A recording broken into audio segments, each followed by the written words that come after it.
Then he told Akbar, "Oh Akbar, seek permission of your mother." When he went inside the tent, we are told that the women cried out aloud. Their wailing rose to the heavens. And we are told by the narrators that the cloth of the tent was lifted and it fell again. 10 times this happened. Every time Akbar wished to depart, a sister or an aunt or a mother would fall at his feet and say, "Oh Akbar, do not go." Zainab said, "Oh Akbar, if you go, your father shall lose his will to live. I shall send only Muhammad." Abbas said to Akbar, I've heard this somewhere, "Or Akbar, if you go, my brother shall lose his sight." And Akbar said to Abbas, "Oh uncle, if you go, my father shall lose his back," and resolved to live. Akbar came. Hussein said, "Have you bid them farewell?" Akbar said, "Yes, O father." He said, "Did you bid farewell to your mother?" "Yes, O father." "I ask of Zainab." Go to Zainab and seek her permission. When he goes to Zainab, Zainab embraces him and says, "Oh Akbar, I give you for my brother. Go in the way of Allah." Akbar ascends his steed and he is spurred on by Hussein. Hamid ibn Muslim says, Hussein looked at him from head to toe and cried out aloud. And for the first time on the day of Ashura, I heard the wailing and the cries of Hussein before the death of someone. It was as if he was sending a janazah. And as Akbar was going, Hussein raised his index fingers towards the sky and he said, "Allahumma ashhad ala haulai al-qawm." "O Lord, bear witness upon these oppressive people, for now I send to them the one who most resembles your prophet in his features, in his speech, in his mannerism, to the extent that whenever we became desirous of your prophet, we used to behold his beautiful face."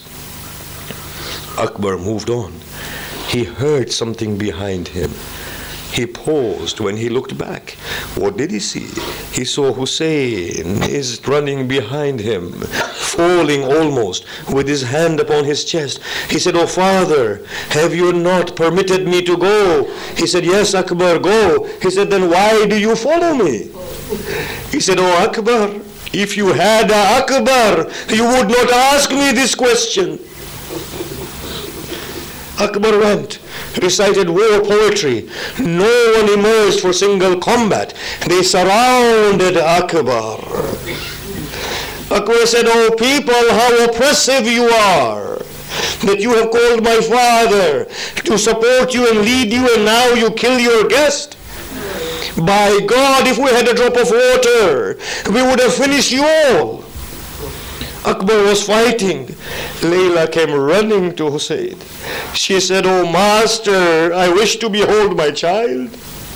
"How may I call your child, O maid of Allah?" She said, "Oh Hussein, call my child." He said, "Layla, pray to Allah as I teach you." She said, "How, O Hussein?" He said, "Call to Allah by the name of Yaqub and Yusuf. Say to Allah, O Lord of Jacob and Joseph, the one who returned Joseph to Jacob, return my Akbar to his Hussein." No sooner Layla prayed that Akbar came back. When he came back, he said, "Oh father, the weight of the armor has killed me and the thirst has destroyed me."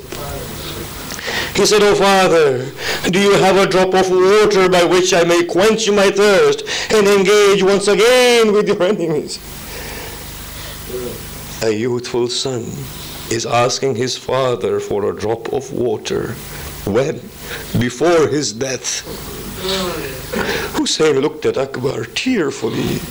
He said, "Oh child, place your tongue into my mouth. You may receive certain moisture." When Akbar placed his tongue in Hussein's mouth, he screamed. He said, "Oh father, your mouth is drier than mine." Hussein said, "Akbar, advance. May your grandfather quench your thirst with Kawthar."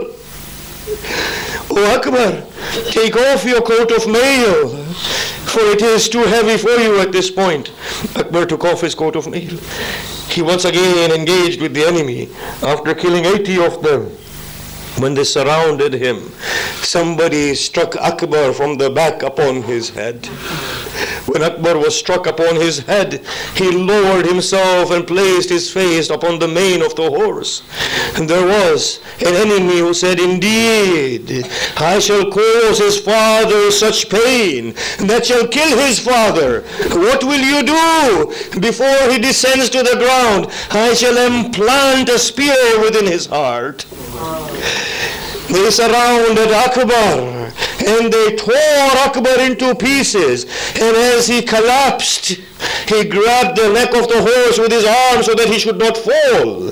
In order that Hussein may not be called upon, he was mindful of his old father, and yet when he was about to fall, a spear was implanted into his chest, and the enemy tried to raise Akbar, but he could not raise the weight, and the spear was broken. And the dagger or the part of the spear remained in Akbar's chest as Akbar collapsed. This is the first shaheed who did not say, "Ya Aba Abdullah adrikni." He did not say, "Oh Hussein, come to my aid." He said, "Assalamu alayka ya abata." Peace be with you, O father. When the cry was heard by Hussein, he fell and he said, "Wa Aliya." Then he made way to Ali Akbar. Falling and crawling, he said, "Wa Ali, ya Wa Ali." I will say, do you call upon Ali Murtaba, or do you call upon Ali Unil Akbar? As Hussein arrives at the body of Akbar, he sees a woman wailing at the body of Hussein. He is distracted momentarily. He says, "O maid of God, who may you be to wail upon my son at this point when I have no helpers, no one to assist me?" She removes her face cloth and she says, "Oh Hussein, it is I, the daughter of Fatima." When he sees Zainab, he is startled. He says, "Oh Zainab, I am still alive." Return to the tents. When we ask Sheikh Abbas, why did Zainab do this? He says that Zainab knew that if Hussein were to witness the dagger or the spear in the chest of Akbar, Hussein would die before Akbar would die. And she wanted to become a veil between the two. Hussein arrives at the body of Akbar and he sees Akbar rubbing his heels upon the plains of Karbala. Hussein sits there, removes his helmet, takes the dust of Karbala and throws it towards the heaven, and he says, "Wa Akbara, O Akbar, after you, this world has become a darkened place in my eyes." Then he observes Akbar.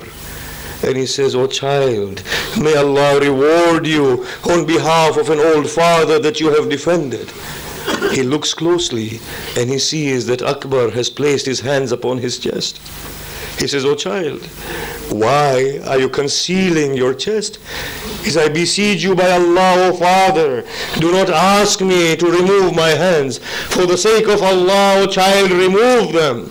And when he removes, Hussein sees the implanted spear within the chest of Akbar.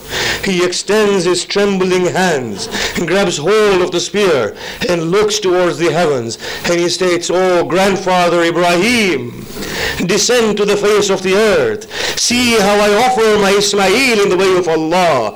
Neither are my eyes blindfolded, neither are Akbar's hands and feet tied."